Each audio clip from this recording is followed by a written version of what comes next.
god, you're so heavy. This is Molly. Say hi. Hello. How are you? I'm doing good. Thank you so much for asking. Today I really wanted to go over the basics of sewing to help out anyone who has been really wanting to learn how to sew on a sewing machine, or who just purchased one, who's looking to buy one. So I wanted to make this video as kind of a basic sewing 101 intro to sewing class to teach you everything that you need to know to start sewing. So this is going to be a very basic, beginner-friendly video, and to do that, we're going to be making a little coin purse. So with that, I'm going to talk about sewing machines, where you can buy them, how to set them up, any extra materials you might need, what kind of fabric to purchase, and then we're going to go over how to stitch, how to put in a zipper. This pouch is going to have a zipper. Don't worry, it's not as scary as it seems. It's actually pretty easy. And then how to make the coin purse. And you're going to be really satisfied with your end product, and you will feel much more confident in your sewing abilities. I realized that this video would be really long if I put all of the information into one video. So I'm going to split this up into two parts. The first part is going to be this video, which will have everything that you need to start sewing. The second video will be making the zipper pouch. So I'm going to go over everything that will go into making that project. I do also want to do a disclaimer that I don't have any professional training in sewing. I am literally a student of YouTube University. So everything that I've learned online, and I've learned through trial and error. This is just how I do it and what works for me. Anyway, let's get into the video. So the first thing you're gonna need is a sewing machine. You can hand stitch projects like this, but this is really aimed towards people who want to get into sewing as a hobby on a machine, because that really can take you into a whole other category of sewing. You can make your own clothes, you can make home decor, you can make accessories. It's just a tool you can have to improve your life. I have hemmed so many of my friends' pants. I've taken in garments for myself and other people, and it's just sort of like this extra superpower that you have if you know how to sew. So not only is it a fun hobby, but I also think it's a skill that can come in handy in so many places in your life. And also just having made something for yourself or a friend or family member, it just gives you a sense of pride that you gave somebody something, or you made something for yourself that came from your own hands.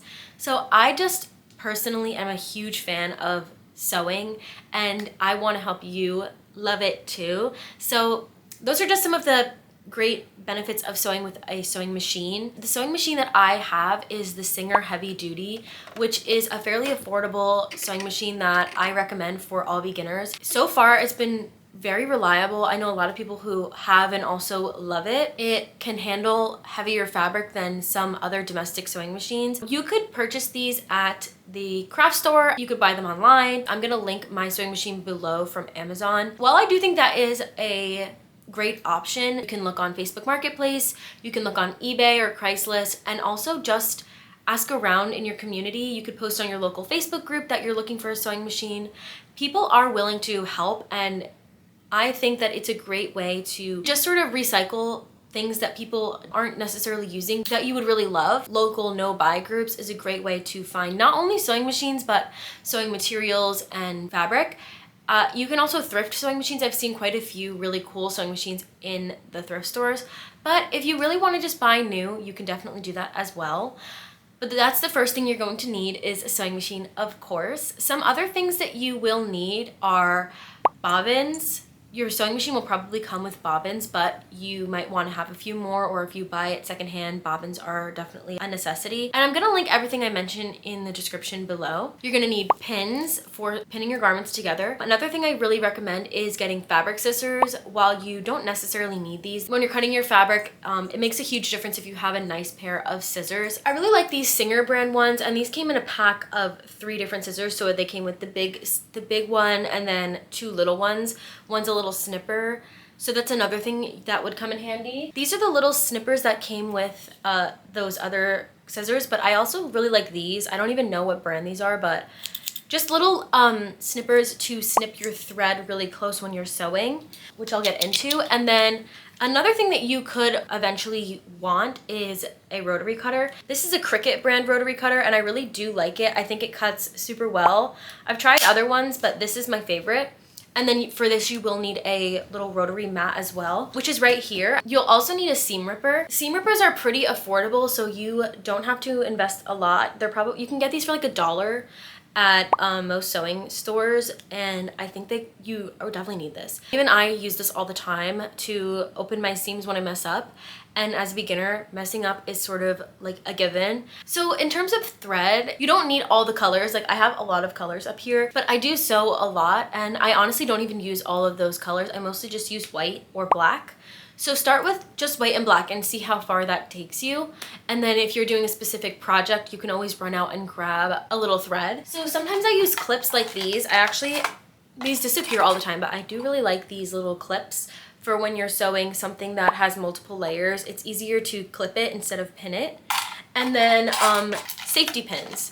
So safety pins also always come in handy, and I really like them for getting elastic through something. Also, just your normal sewing needles always come in handy. I use these a lot if you need to just like quickly hand stitch something closed. And quilting cotton, it's like thin and it's easy to use and easy to pin and cut. There are honestly an endless amount of fabrics out there, but that is where I would recommend starting. But for this 101 class, we're just gonna stay in the regular plain weave cotton world. So you can get fabrics honestly anywhere. If there's something that you never use, you can repurpose it and turn it into something amazing. Also, you're gonna need an iron and an ironing board. I do think that this is something that is necessary because it just takes your projects to the next level and gives them that professional clean look at the end. Okay, so moving over to my sewing machine, I am going to just go over the basics. And if you have a different sewing machine, it's gonna be a little bit different, but the general idea will be the same. If you're having trouble translating what I'm about to teach you to your sewing machine, if it's different, definitely look up how-tos on YouTube for your specific machine, and there are a ton of resources out there. Again, this is the Singer Heavy Duty. I'm just gonna go over the main parts with you. So right here is where all the sewing happens. This is where your fabric goes through. This is the presser foot, and it goes up and down using a mechanism behind the machine. And then your needle is right here. And the needle can be changed using this little knob right here. Mine also has this push down where you can thread the needle, which I do use quite often. And then up here is where your top thread goes through. We're gonna thread the needle in a bit, and I will show you exactly how to do this. But there are arrows that tell you how to do everything. This is where my reverse is. Sometimes it's over here, sometimes it's on the side. And basically what this does is it makes your stitching go from forward to backward. And you do that when you are starting and ending a stitch, most commonly. Up here we have the tension, which has a little knob where you can increase and decrease. And the tension is basically how tight the machine is holding on to the top thread, which goes through this way. And then we have the needle position. So right here, it's on the middle. And when I switch it to like that, it moves over. And then when I move it the other way, it goes to the other direction. So it goes left and right and center. This is the width. And what the width does is it changes how far apart your stitches are horizontally. So this only applies if you are doing a stitch like the zigzag stitch or another stitch that has a horizontal distance. So usually when I'm doing a straight stitch, I just keep it on 0. This is the stitch length, and what this does is it increases the vertical distance between your stitches. There's this little sort of screw on top, which is for winding your bobbin. And then this is where you put your bobbin when you wind it. We are about to do this next to set up our machine. And then here, there's this little spoke. And then my machine came with this little lock to lock in your thread. On the side here is this little knob, and the knob makes the needle go up and down, as you can see. So those are the general mechanisms of the sewing machine. And then another thing that you will have is this cord. It has this like rubber side, and then it's attached to 2 cords. On one end you have your outlet plug, and on the other you have your pedal. So this is how you make your sewing machine go. So we're gonna take this rubbery side and put it right into our machine, right in this little outlet on the side. And this is the on and off switch. So I'm gonna put that right here. On top of my desk, I have this little extension cord, which I find really handy for plugging in my machine, but I used to just throw it over my table and plug it into the wall plug. But this is a really cool thing to have because it helps a lot with, you know, crawling around, setting up your machine. It makes setup way easier. So that's going to be where my machine plugs into. And then your presser foot goes on the floor by your dog. Turn it on, and there's a little light, and that's how you know that it's on. Let's set up our thread for our machine. For this project, I'm going to be using white thread, and we're going to start out by loading our bobbin. Essentially, with the sewing machine, you have two threads. You have the top thread that goes up here and through this little journey into your needle, and then you have your bottom thread, which lives in your little case down here and on this bobbin. So bobbins are specific to each machine, so when you buy them, definitely make sure you get one that will fit into your machine. And the first thing I always do is load my bobbin if I don't already have one with this color thread on it. So I'm going to take my thread here. I'm going to unwind a little bit. On my bobbin, you can see there's a little hole here, and I'm going to put my thread. I'm going to go in from the middle, put the thread through the top. So it's sticking out like this, and I'm going to just wind it on a few times just to get it started. So I did that about 3 or 4 times, and now I'm going to take this bobbin and put it right on here. You'll hear it click, and now you know that it's on. And this bobbin is going to spin clockwise from the top, so that's the way that I wound it. And then you're going to push it in, and that will let your machine know that you are winding your bobbin. So now I'm going to take my thread and put it on its little spoke right here. So this is where it lives. And I'm going to close it up with this thing, which keeps it from falling off. And then right here where this little screw is, it tells me where my thread is going to go when I load my bobbin. So it's going to go right here, and I'm going to loop it just as the illustration shows, which is towards me, over, and then towards the bobbin. So it's just going to cross over like this. And now when I press my pedal, the pedal, my bobbin will start to spin, and at first I'm just going to hold it so that way it doesn't fall under or over the bobbin. So I'm just going to hold it right here, and as you can see, it starts to load. So you're just going to hold your presser foot until your entire bobbin is full. Okay, so now my bobbin is pretty full, and I'm going to push it back at its original place and lift it off. And then we're just going to take it off of this little notch, and you can leave the rest of your thread right here because it's going to stay here for to act as the top thread. So I'm going to take some snippers and just clip it off. So here's my bobbin with some thread on it, and now we're going to put it in its little home on my sewing machine. Some sewing machines have the bobbin casing on the top, and some have it in the front, but regardless, it's going to be generally the same. I know some of them also have a little case for the bobbin to go in before you load it, but again, look at your specific machine's manual if you need to. But I'm just lifting off this little cover here by opening it up by pressing this little black button and then taking it out. And here's where the bobbin stays.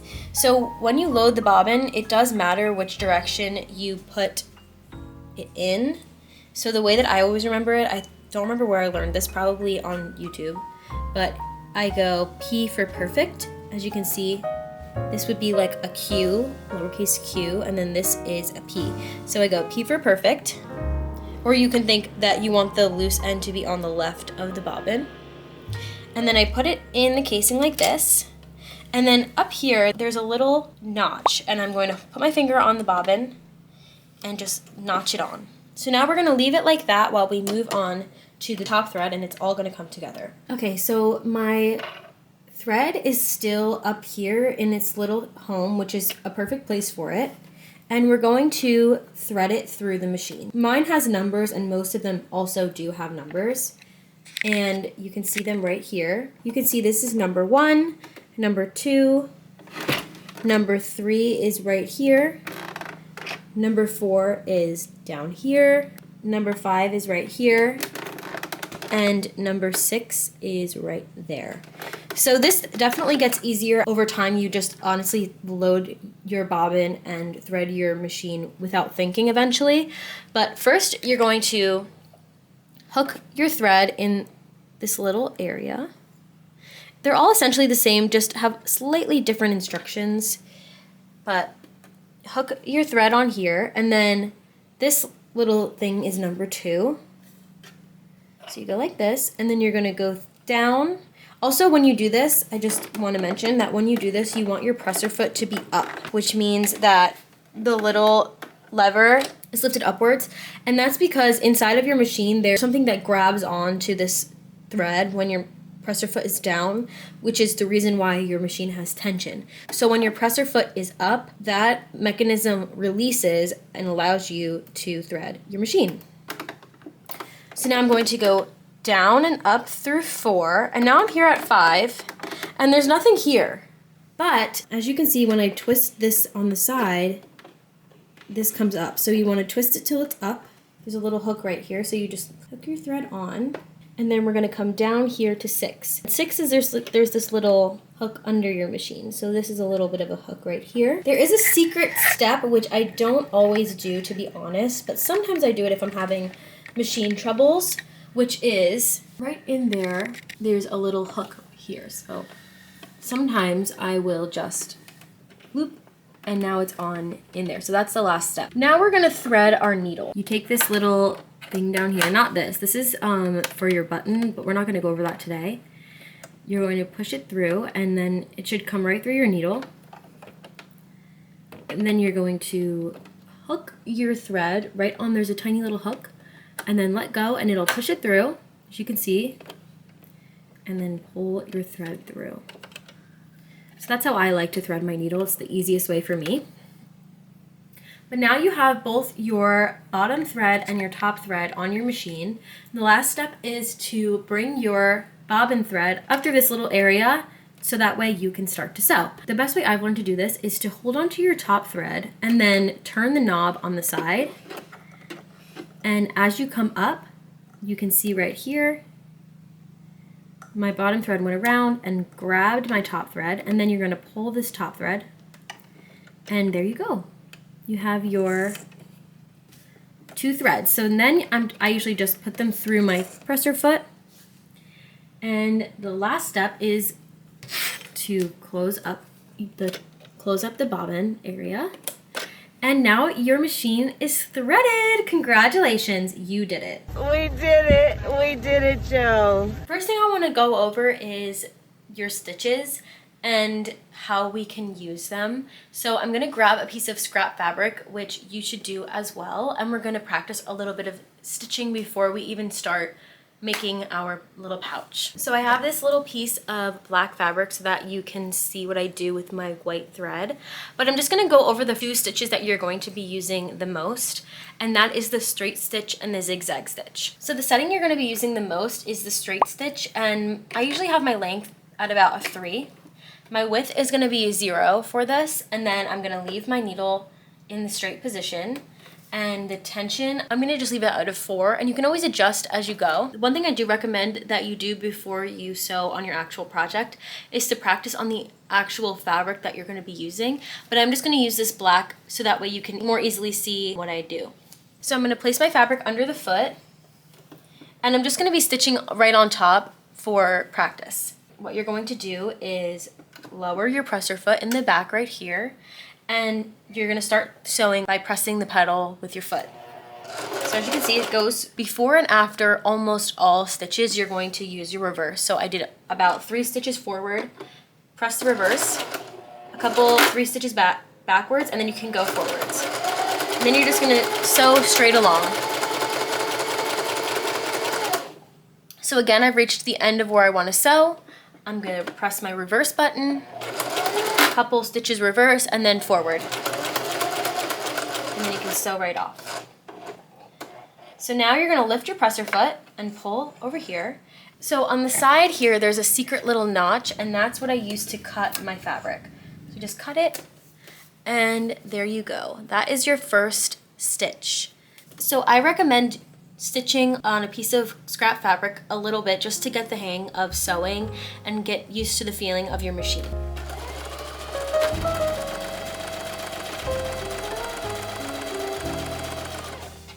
So sometimes my fabric gets stuck like this right here, and what I usually do is I just turn my knob and that loosens it up. I don't know exactly why, but that's just a trick for you. Now I'm gonna show you the difference between a shorter stitch and a longer stitch.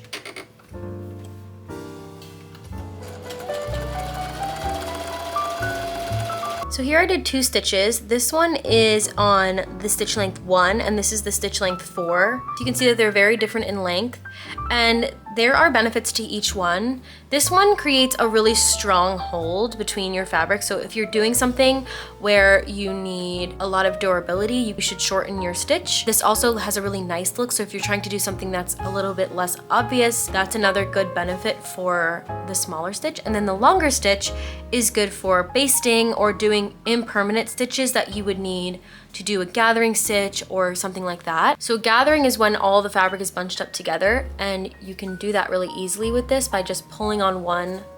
On the longer setting, you can just pull on one of them, and as you can see, it just gathers that thread. And also, they're really easy to take out because you can just pull it and it comes right out. So see, I just pulled that out. So that's your straight stitch, and the straight stitch is what most of your seams will use, but sometimes you have a raw edge. You can see there's a raw edge, and that's not really what we want a lot of the time. So we do something called a zigzag stitch, and I'm gonna show you that right now. So I'm just gonna put the edge of my fabric right on my machine, and on my wheel here, I'm gonna move over one to this zigzagging stitch.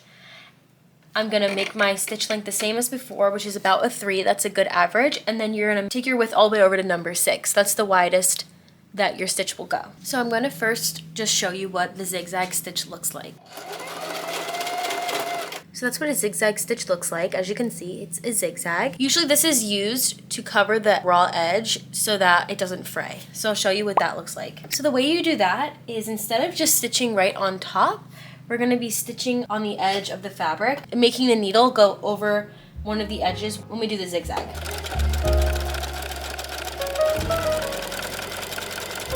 So as you can see, that just covers up the edge and now it won't fray. So that is Sewing 101, episode 1. I hope that you guys found it helpful. If you did, be sure to give this video a thumbs up and subscribe for more content like this, and click the notification bell if you want to be notified when part 2 comes out, where we go through the actual project. And that's it. Thank you guys so much for watching, and I'll see you guys for part 2.